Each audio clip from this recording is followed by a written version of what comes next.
You add on what I would call two horrible decisions by Dan Campbell, and those moments, I know that's how they got there, and that's what they do, but that's not the right answer. The 49ers play cover 4, and they played it all the first half, and they were getting killed doing it. They went into halftime and said, we got to adjust. They didn't go, this is what we do. Let's just keep getting killed. And that's where it's wrong. And that moment on the road, you have control of the football game. The 49ers are doing things. They're trying to regain momentum, and you help them do it. And then you have a chance, of course, to tie the football game in the NFC Championship game, have a chance to tie the game, and you go, no, we're going to win it right here. And you can't win it right there, but you can lose it, and that's basically what Dan Campbell and the Lions did at the end of the football game.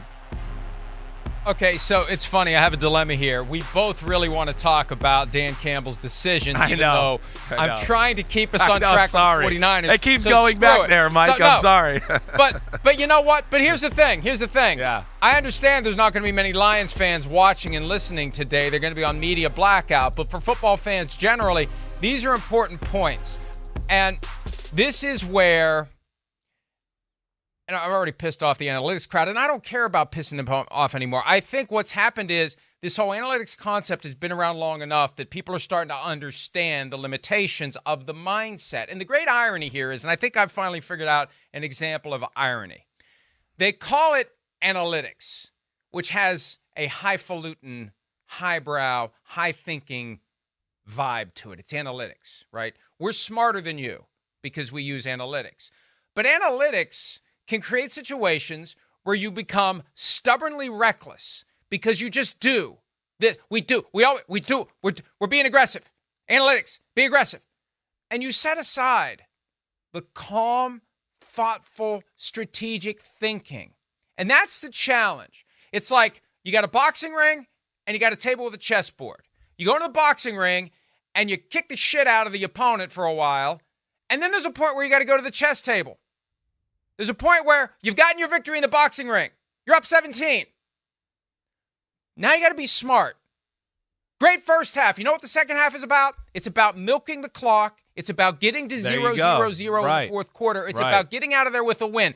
There's a point where you got to stop throwing haymakers. Yeah, exactly. Because you're going to miss one of those haymakers, and they're going to catch you with an uppercut, and then you're done. It's a great way to say it. And that's the challenge here for Dan Campbell. Right. Dan Campbell wants to go in and bite kneecaps. Yeah. There's a point where you got to take the kneecap that you've bitten and cut it up and savor it. And you got to think. Right. And you got to think about what you're doing. You're going to choke on it. Yeah, exactly right. Keep working on that kneecap. Just keep wearing it down. Keep the pressure going. That to me is the point there. All the pressure was on the 49ers at that moment. It's 24-10, sure. Yes, they're feeling like, hey, we got the field goal, right? But they're not like feeling great like you said about the field goal where they're like, well, we're definitely back in this. And then there you are moving the ball down the field right away. Once again, recapturing momentum. And then you dangle it out there in a moment where it's an easy field goal. We know. I mean, it's yes, I know it's not guaranteed, but it's above 90% from where they're kicking right there. Or at least it's right around there. And you do that to continue to apply the pressure and keep momentum on your side, keep self-doubt on their side. You play the field position game that way better, right? You kick a field goal, you go up by 17, who knows what happens after that. The 49ers might panic now and go, whoa, we're past the halfway point in the third quarter and it's 17. Oh no. Now maybe they get away from the run game or some of the things they might have just hung in there with, become more one-dimensional. And I think, not only do I not like that decision, but of course, when you have a chance to tie the NFC Championship game at 27-all, you know me, this is not new. I've been talking about Dan Campbell and the Lions all year on here on the podcast, that this was a scary way to live, and then they were just barely getting by. And, of course, it all came back to bite them in the ass last night. Yeah, you live by aggressive, you die by aggressive. Yeah. There's a point where you shouldn't be aggressive. And I think unpredictable is so much better than being aggressive because your opponent figures out your patterns. your opponent understands this is what you're going to do. Hey, guys, just keep going out there and doing your thing because this team is going to give us an opening at some point because they're going to do something aggressive that blows up in their face, and we're going to have a chance to go steal it from them, which is exactly what happened. And I saw some chatter last night. I'm looking at Michael Badgley's career stats. He is not great 40 to 49, 37 for 48 in his career. So that's not 90%. And I saw some people saying, well, he hasn't made a 40-plus yard field goal outdoors in 3 years or whatever. You know, people throw around stats. You don't know if they're true or not. But I'll say this. If you have any doubt about your kicker making a 45-yard field goal, you get a different kicker. Because in this day and age, 45 is no longer what it was when I was growing up. 45 was an impressive field goal was the point when I was growing up. Right. 45 is an easy makeable field goal. No excuses. Right. Put it through. And if you can't, we're going to find somebody else who can because there's plenty of guys out there who can. And in that point, when you have – and, Chris, talk about this too because this is something that we say from time to time. 7-0. Ooh. 14-0. Ooh. All right. No, it's 2-0. Think of it like soccer. It's 2-0. And when it's a 17-point margin, it's 2.5. You got to, and it's 3 scores. You got to think of it that way. The number of times that you've got to possess the ball and do something with it, touchdown or field goal, 2-pointer, 1-pointer, whatever, you do the math and it comes up to 3 scores. So it was a 2-score game, 24-10. It's not about 3 points. It's about third score. You got to force them, and you think about that. And I can remember watching games growing up. If the team you're rooting for goes down 17, it's just a knife in the stomach. Like 17 means we got to get the ball, and we got to do something good with it 3 times. Not twice, 3 times. So you throw back the chance to go up 3 scores. Whatever the reason, Josh Reynolds should have caught it. Well, that's the risk you take when you throw the ball. Every time you throw the ball in a football game, there's a risk that the receiver is going to drop it. Yeah. That's part of the risk you take when you go for it on 4th down. And it wasn't a good throw either. Quarterback might make a bad throw. In the quarterback throw. room, they're going to be like, Jared Goff, you need to throw a better ball too. You'd like the receiver to catch it, like you said. But it's on both of them right there. But that's all the risk that you take. When you go for it on 4th down, everything that happens in the execution of the play is part of the risk you take when you go for it on 4th down. But then you open the door. That's why I keep saying that was the moment. That's it. You throw everything else away. That's the moment they open the door. Because now we're down 2 scores, and they're putting it right out there. Let's go take it. Let's go take it from. They don't want to play chess in the second half, up 14 and about to go up 17 again. Fine. We'll play chess. And then when we get our chance, we'll climb back into the boxing ring and we'll knock them out. And it's look, I hope for Dan Campbell's sake, he learns from this. We are the only organism on the planet capable of learning from our mistakes. He needs to admit it was a mistake and he needs to learn from it, Chris, because when he's in this spot the next time, he needs to be ready to shift from full contact, no holds barred, kneecap biting MMA to sitting down across from Garry Kasparov and playing chess. Right. And that's what he needs to be able to do in those moments. Step back and say, wait a minute. We don't need to keep swinging blindly to try to knock the guy out. We got him.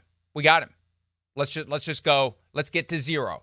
That's our goal right now. Get to 0. Forget about it. No more kneecap biting. Let's just get to 0. And that's where he failed. And that's why Lions fans are going to be upset about it when they reflect on it. There's something that's going to be gnawing at them. Yeah. And it's going to be our coach didn't manage and engineer this thing to a victory, and he could have and he should have. No, exactly right. They were outplaying a football team on the road on their way to the Super Bowl, and they made a self-inflicted mistake to allow the other team momentum, get back in the game, control the game at the end of the football game.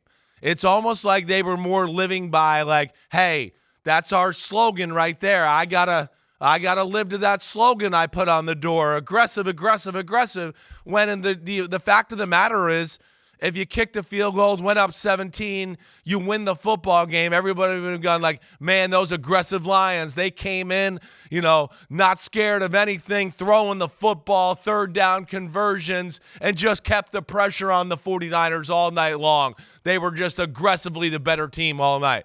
But instead it had to be like, it's got to be fourth down aggressive. It's got to be crazy aggressive. I can't ever reevaluate.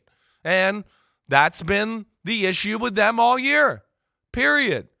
Whether you want to go to like the bad fake punt call on Thanksgiving against the Packers or a stupid 2-point conversion call from the 7-yard line against the Cowboys, right? That's another one. So this is what they are, and this is where they wanted to play with fire, and they got their ass burned last night. They played a team. Again, the analytics don't go. The analytics can't go, wait, it's 4th and 2 and 4th and 3. Oh, it's the 49ers. They got a bunch of badass mofos on their D-line. They know we're probably going to throw it here. Their defensive line coach probably said, just rush the passer. Don't even worry about the run. They know it's a big moment. They're going to probably play in a more aggressive coverage than they usually do. Wait, so how do the analytics, they can take into account all that stuff that, like, they know what's going through Joey Bosa's blood and heart and soul in that moment? Oh, that's right. Joey Bosa went around the edge and made Jared Goff move and throw on the third down. That's the BS analytics crowd. I'm just not going to get. You're not going to get me to. I'm sorry. I've been on the field.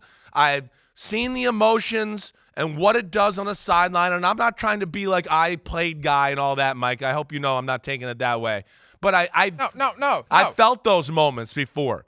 And there's a feeling on the field, on the sideline, whenever, when one team just continually has an answer, and you're just like, oh, damn, we thought we had a chance. Now we're down 17. They got an answer for us all night long. And there's something to that, and that to me is where they drop the ball.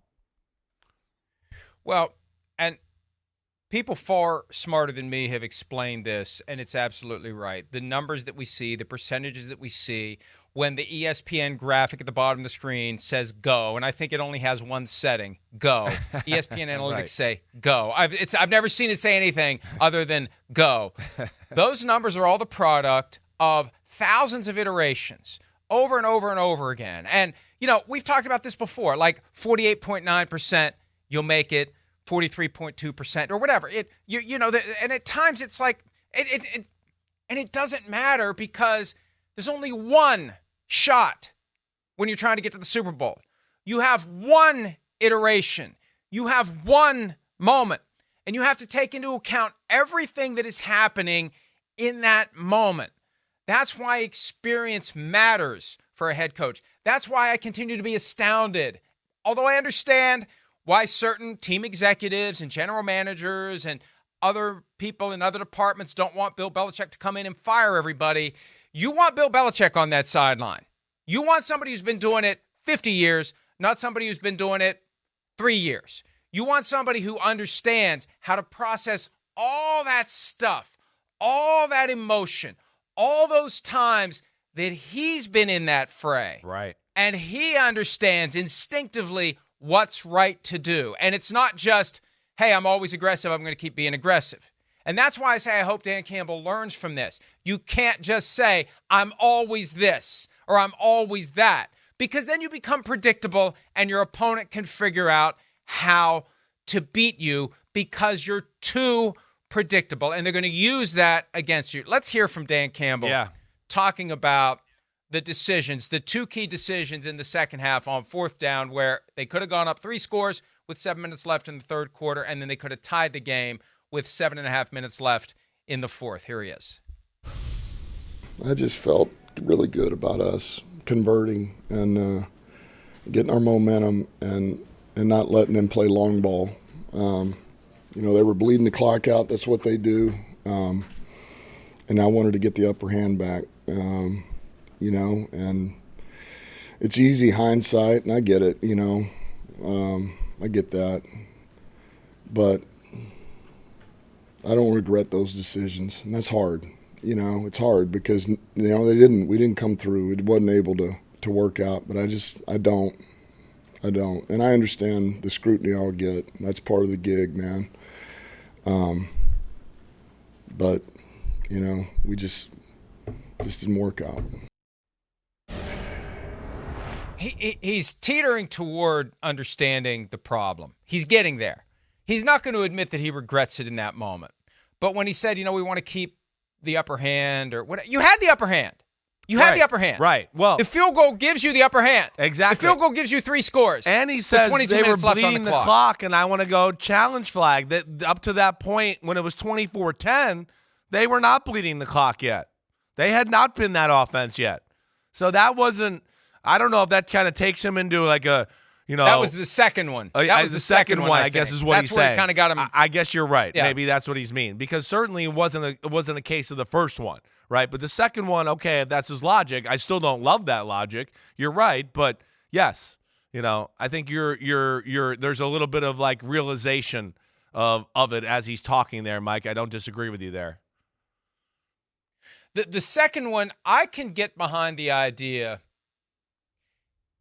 in theory, that we don't want to tie the game up with 7.5 minutes left and give it to them and let them bleed the clock all the way down. At one point, I thought the Lions weren't getting the ball back. At one point, I thought it was just ending 27-24, right? I thought the 49ers would just – because it was kind of like what was going on in the Bills-Chiefs game last week. There was a moment where you're like, you know what, the Bills understand what's going on here. They're just going to bleed it all the way down, and they're not letting the other team get back on the field. Now, Christian McCaffrey busts a long run, and Purdy had a scramble on that drive too that forced the issue and got the 49ers too close to the end zone to let them run it out. But I get the idea that if we give them the ball back, they may drive down and score a touchdown, and we may not have enough time to answer. I understand that.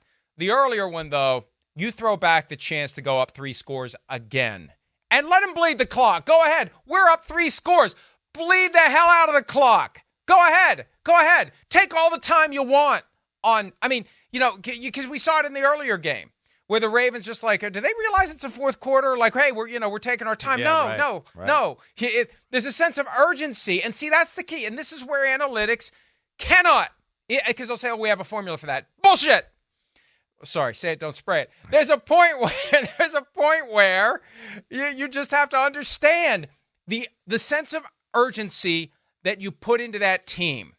When you go back up 3 scores, what's going to happen? They're going to press a little bit more. They're going to maybe make a decision they shouldn't have made. They're maybe going to throw the ball a little quicker than they should have before the guy breaks open. Right. And maybe they were going to run the ball right here, but now they're scared because it's a 30-score game, and they're like, I don't want to run the ball here.